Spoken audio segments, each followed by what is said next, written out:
In the news, contractors starting to rip apart the second of two bridges over the Blackfoot River on I-90, part of a two-year effort to replace the structures that carry thousands of cars per day. It's not only a significant upgrade for the interstate, but a key part of the ongoing restoration at the confluence of the Blackfoot and Clark Fork rivers. With traffic condensed down to single lanes using the bridges that were replaced last year, crews are wasting no time demolishing the bridges on the upriver side of the Blackfoot crossing. Diamond Drilling and Sawing Company is slicing through the old bridge deck and the Jersey barriers on either side, with Frontier West crews responsible for removing all the debris and then building the new spans. Although visually this is probably the most impressive part of the Bonner Bridge project, MDT says it won't take very long. Demolition should be wrapped up in a couple of weeks. This contract is roughly about $15 million, and there was more work put into that before the contract was executed.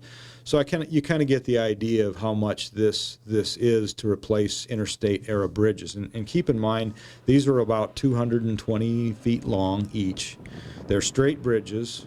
They're not very complicated, relatively easy compared to a lot of our other interstate bridges. In fact, Taves says the Bonner project is a preview of the work we'll see all through western Montana in the coming years, with the dozens of I-90 bridges now more than 40 years old. Bonner demonstrates on a smaller scale, a long-term look ahead as far as, bridge needs, when those bridges start to come due, because they'll all come due about the same time.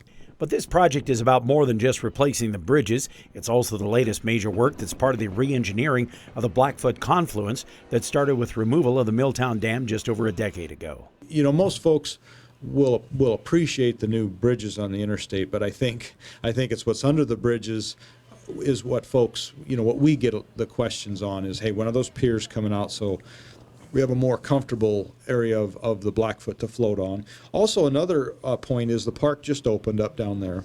And of course, there's a lot of interest in connecting the path over towards the Bonner side of the interstate. And so this project will include work to make that connection possible to the north side of the interstate.